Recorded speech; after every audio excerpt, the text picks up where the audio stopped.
Welcome to It's Your Dime, a straight talk interview series presented by SchiffGold. I'm your host, Mike Maharrey. In this episode, I'll be talking with economist Edward Stringham about Federal Reserve malfeasance.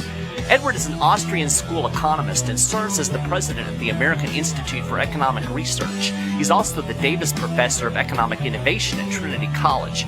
He's the author of numerous articles and several books, including Private Governance, Creating Order in Economic and Social Life. In this episode, we'll talk about how the Fed messes up our money, the Fed-induced business cycle, and the impact of today's easy money policies. We also talk about the idea of private governance. Is that possible? All right, everybody. Well, thank you for tuning in to It's Your Dime this week. I have Edward Stringham with me, famed economist. How are you? Michael, thanks. Great. It's great to have you on the show. I appreciate you taking a little bit of time out of your day.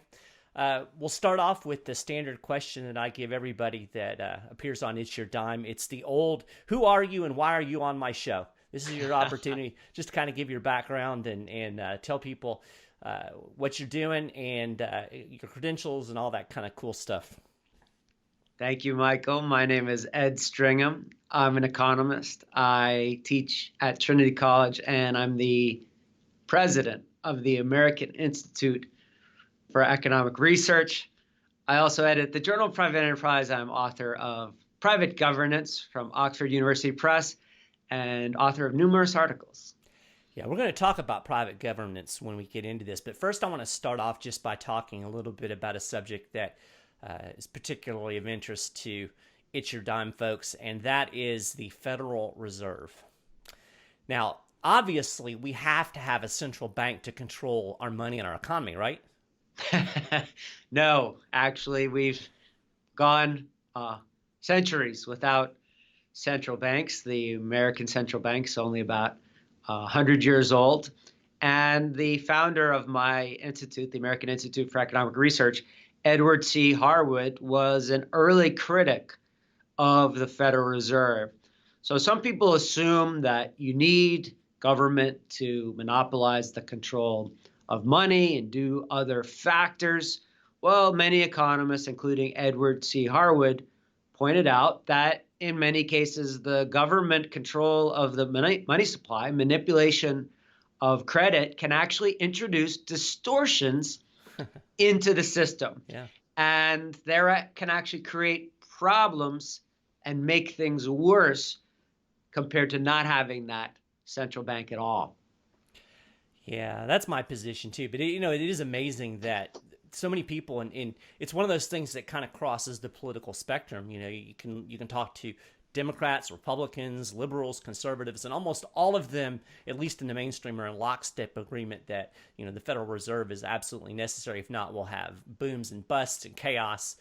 And it almost assumes that there's not booms and busts and chaos now, right? Sure, exactly. If you look at after the Federal Reserve was created, we had huge massive booms and busts, starting with the Great Depression, as recently as the economic downturn from 12 years ago, 10 years ago. And so the idea that all you need to do is create this government agency and they're going to eliminate all fluctuations, I think it's just simply an assumption. And it's proven that they don't have the capacity, the ability to expertly control the business cycle as many of them had assumed. Yeah, why don't you just real quick, and we've talked about this before on this show, and I write about it a lot at the SchiffGold website, but why don't you just real briefly explain the business cycle, the Austrian perspective, particularly on the business cycle? Sure. What's now referred to as the Austrian theory of the business cycle, of which Edward C. Harwood was an early contributor, a contemporary of Friedrich Hayek. He said, and other people in this tradition say, that without government intervention in money, you can have the market setting interest rates naturally. When the government expands credit, prints money, expands credit, can actually lower interest rates. And even to a Keynesian economist, they'll say, well, that's great. As we lower interest rates, that's going to stimulate the economy. And we want to be doing that. And that's what a lot of current expansionary monetary policy believes in, that we want to expand the money supply, expand credit, and that will stimulate the economy. Well, what Edward C. Harwood and others in this tradition pointed out is actually when you have an expansion of credit that's artificial, the government lowers interest rates, people realize that that's not due to an increase in savings, and eventually people realize it's an artificially created credit boom. Mm-hmm. And so a lot of people talked about that with the downturn of a dozen years ago. When the government lowers interest rates, it makes financing long-term projects more affordable. Things like building more factories or creating more mortgages. When you can finance your home over 30 years and the cost of financing goes down, more people are going to be able to buy homes. And you had a lot of people getting into the housing market. That led to a lot more construction of homes. And in a certain sense, that's great. Right. But it turns out once the interest rate went back up to more normal levels, a lot of people who formerly could have afforded those homes, they saw those adjustable rate mortgages ticking back up closer to the market rate. And unfortunately for them and for everybody else, a lot of those people started defaulting. So realizing that there wasn't this real ability to finance it at market price, they could only afford it when the prices were artificially low. Once that goes back up, there were a lot of problems, and those manifested themselves in the housing market. People realized, oh, wait, we can't afford this. And unfortunately, that caused a lot of reverberations with mortgage markets. That caused a lot of reverberations with the banking sector in general, which holds a lot of these mortgage-backed securities. The balance sheets of the banks were fluctuating a lot. They had to start loaning out fewer funds. And then that saw mainstream businesses and businesses on Wall Street not being able to loan money to the extent that they thought they could historically. So the idea is you create artificially low interest rates, and then eventually that can cause an increased fluctuations in the economy. Yeah. So let's fast forward to today, because conventional wisdom is that the lowering of interest rates and this artificial credit stimulation, that's supposed to be when the economy is bad. We get in a recession, we're going to lower rates, we'll pump up demand, we'll fix the economy, and then we'll go back to normal.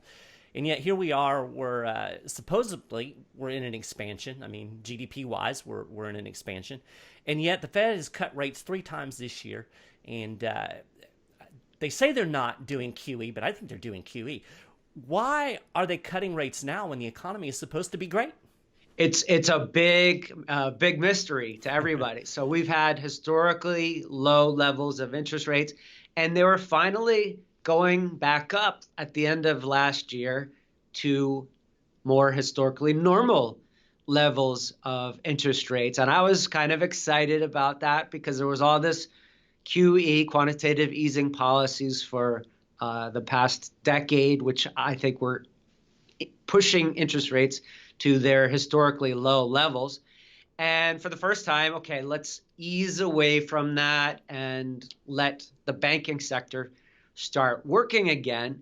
And the minute that happened, the president comes in like, no, what are you doing? When he was a candidate, he actually argued that there was artificially low interest rates. And he said that's leading to a false stock market, which is actually the shortest, most concise summary of the Austrian theory of the business cycle. Yeah, Trump's exact words, it's a big, fat, ugly bubble. The president, once he was in power, he reversed course and said to the Federal Reserve, no, don't let interest rates rise. Now's the time to lower interest rates. And it's actually kind of a confusing time for them to be making that choice because Otherwise, the economy is doing quite well.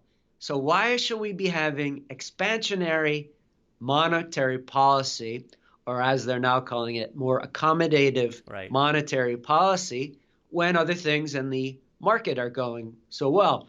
Well, one of the things they point to, the Federal Reserve themselves say, well, there's certain headwinds, including trade uncertainty about trade policy, specifically tariffs.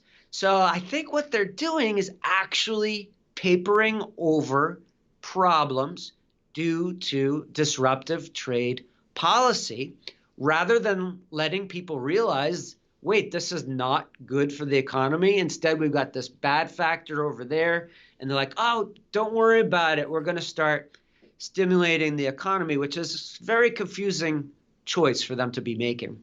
Yeah. It's almost like intervention begets intervention. Exactly. Once they have that power, they have an incentive to use it, even if they don't need to be using it. As well, all right, we're disrupting things over here. Yeah, but we can also do things to counteract that. Well, the more they do that, the lower that they push interest rates, even according to their own advocates. They say that they're potentially limiting their future abilities to do things once interest rates go down to close to zero. Yeah, it's interesting that you mentioned that, because that was actually leads right into my next question. The other day, as I'm sure you know, Jerome Powell was up at Capitol Hill and doing congressional testimony, and he testified before Congress, and he was actually lecturing them about the national debt, which I find kind of ironic considering the fact that the Federal Reserve enables that very national debt that he's scolding them about. But Ryan McMakin made an interesting point in an article a couple of weeks ago. He said that he feels like the Fed is operating out of a position of fear. Do you think that's true? They're kind of desperate right now? It's highly likely. So the Federal Reserve theoretically is independent of politics, but we know for a fact that politicians, specifically the president, appoints the chairman of the Federal Reserve. And you go back half century, there's been cases where the Federal Reserve chairman gets ousted. And Powell was talking about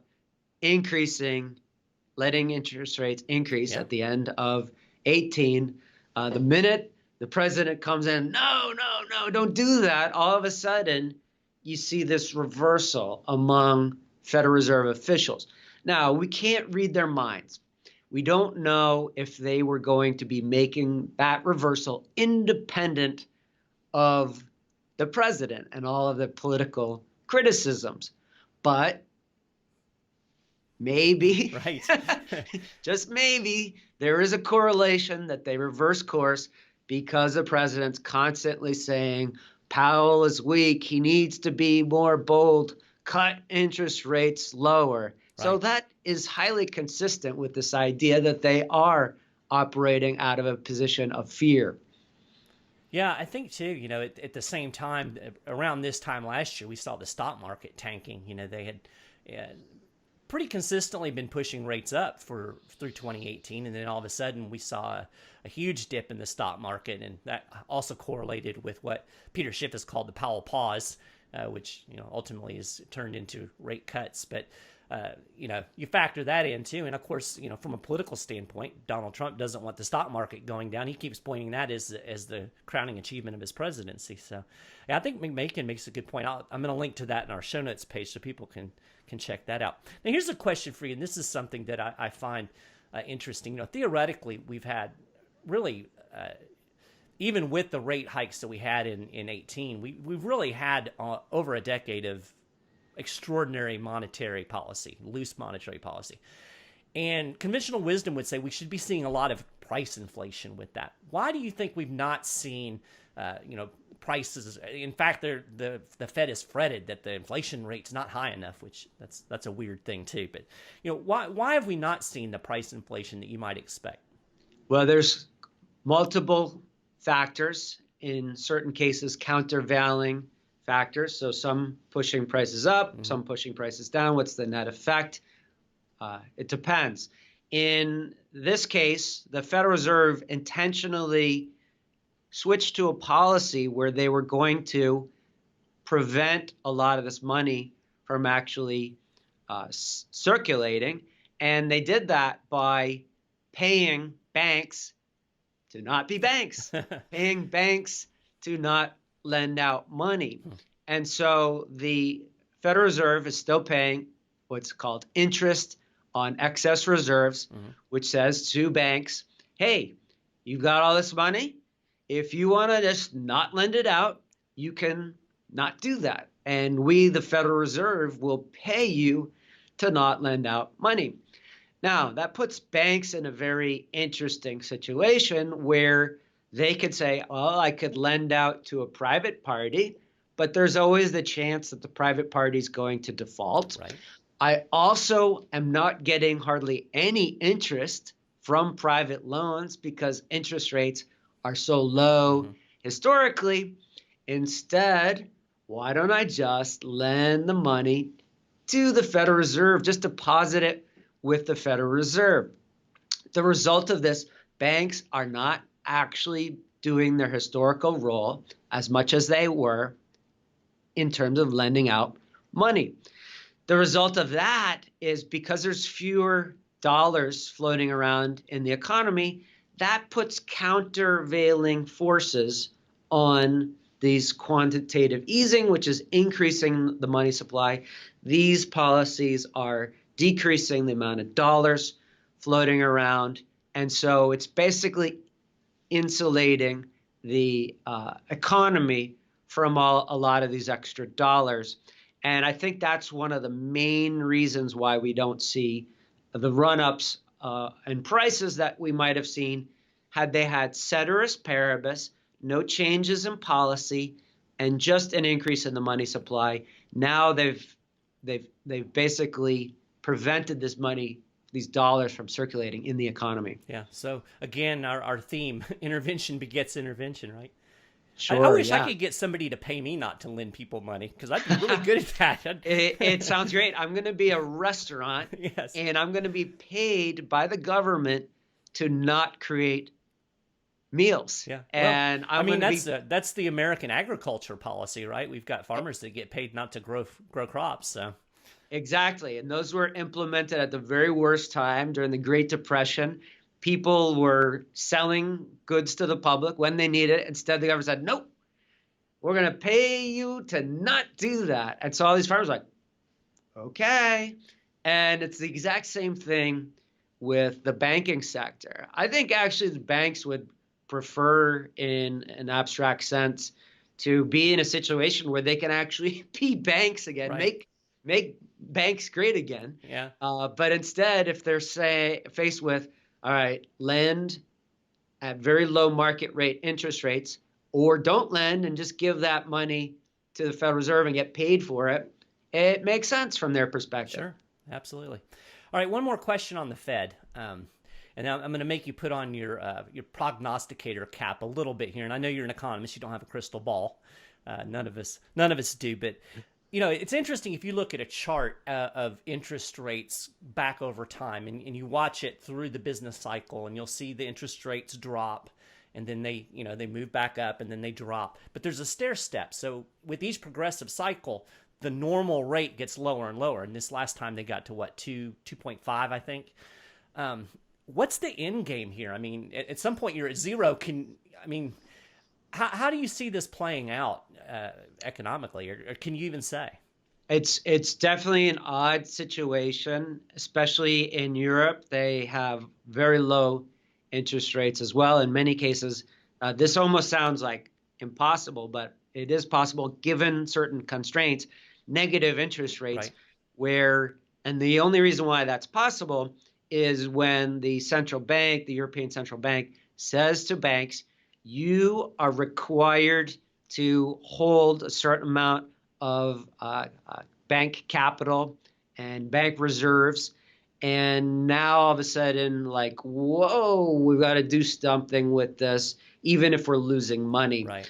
So it's really upending the traditional way of banking. We're gone from a situation where I would argue, so far away from the natural rate of interest, the rate of interest that would be determined on the free market.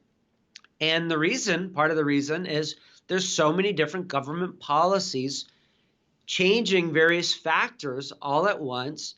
And economists, including Federal Reserve officials, have to be looking at this and trying to make sense of it.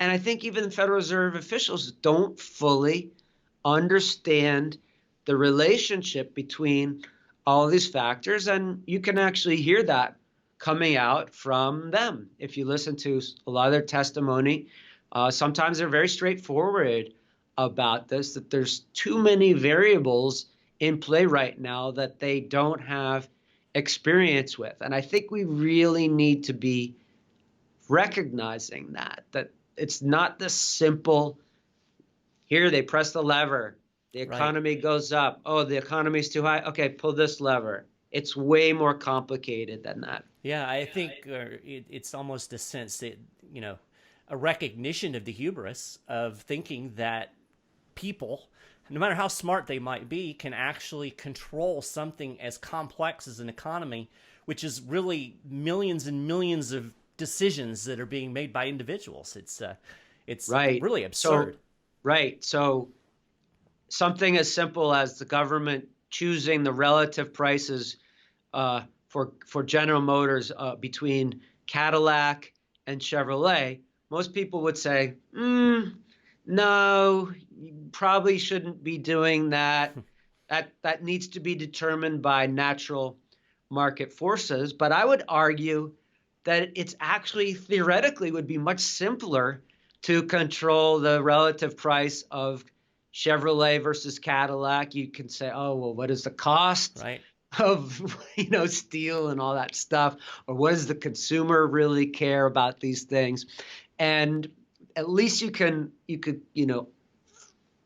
come up with a simple equation.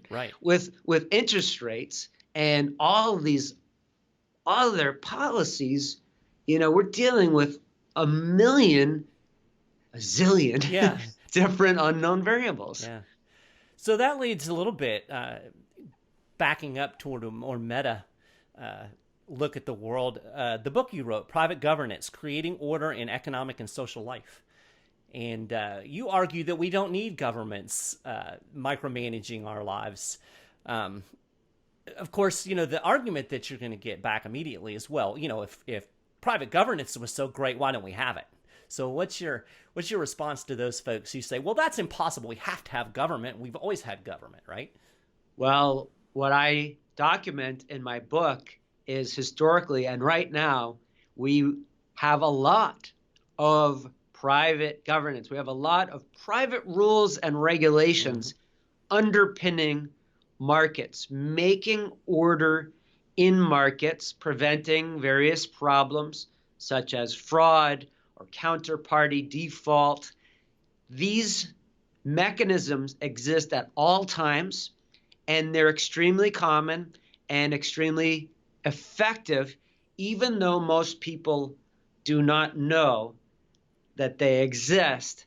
They work behind the scenes right now. Lots of private rules and regulations, lots of private governance. Can you give one example? Just something that maybe is common that people don't recognize. Sure. So I can talk about the New York Stock Exchange. The precursor to that was called the Tontine Tavern and Coffee House. A lot of the early stock transactions, government didn't understand. They thought they were forms of gambling, so they wouldn't enforce contracts in them. So you would have these private clubs emerging, such as the Tontine Tavern and Coffee House, creating rules to be a member and saying, if you want to be a member of this tavern and coffee house, you have to agree to not default. And they had other rules, no swearing, no standing on tables. And those rules were creating order within that club. In London, they had the same thing. There was something called Jonathan's Coffee House. They turned that into a private club. They would put the names of defaulters on a blackboard, similar to today many country clubs, you'll see on the board, oh, this person's dues are in arrears. And that creates serious incentives. You don't want all of your friends to realize that you're not paying for your country club meals. And similarly, if somebody was a defaulter in the stock market, they would basically be banished. And the term they used was the origin of this term, called the lame duck. Eventually, they created a private club called the Stock Subscription Room, later known as the Stock Exchange. And now the London Stock Exchange uses as their motto, "My word is my bond." So you have a lot of private certification agencies making sure that market participants are going to deliver what they owe. And we see this with the modern New York Stock Exchange. They've had listing requirements well before the Securities and Exchange Commission mandated them. We have modern financial markets, New York Mercantile Exchange. They basically assume counterparty default risk on behalf of all traders. And so if one trader were to default, their counterparty would say, well, that's okay, because I've actually made a contract with the New York Mercantile Exchange. They've assumed the risk on the behalf of the market participants, and the result of it is they make sure that people are reliable and don't actually default. And this is common not only in financial markets, but a lot of these same mechanisms are adopted elsewhere in the world today. Yeah, I tell people all the time that, most of our interactions day to day don't involve somebody with a bullhorn, as Tom Woods is fond of saying, directing us in what we're doing. Most of our interactions are voluntary and consensual. And, I feel like we've been kind of given a snow job that we have to have this centralized top-down structure over top of us. But surely we need government for roads, right?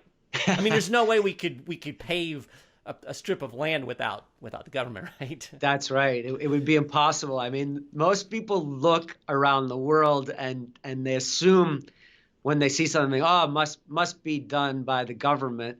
In many cases, it's actually already done privately. So such a high percentage of new modern subdivisions, all of the roads will be built by the developer. The developer says, I'm going to create this subdivision, and as part of me making these homes attractive, they have to have roads in front of them.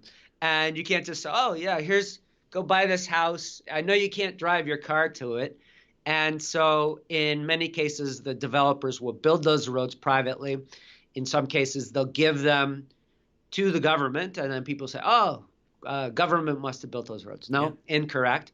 In other cases, you'll have a private community which retains ownership and maintains those roads. And that's very obviously clear with many commercial developments, office parks, parking lots, shopping malls with parking lots. All of this is paved privately. Yeah. And we can apply this to, all sorts of things. The Charles River Bridge in Boston, which is one of the most famous bridges of all time, was built by the Charles River Bridge Corporation.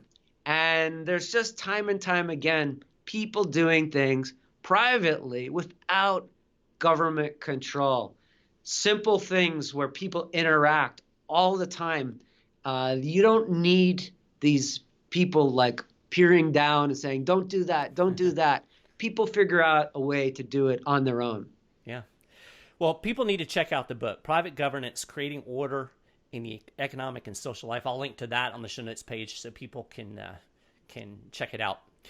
One more question. This is my go-to question. I've asked everybody who has ever been on this show this question. If I start having repeat guests, I'm going to have to come up with a new one. But so this is important. Okay, so make sure you get this right. When you're typing and you're typing on a computer, do you put two spaces after a period in a sentence?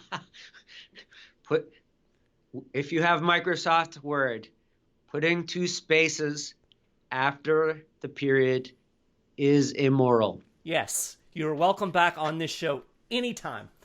That is the correct answer.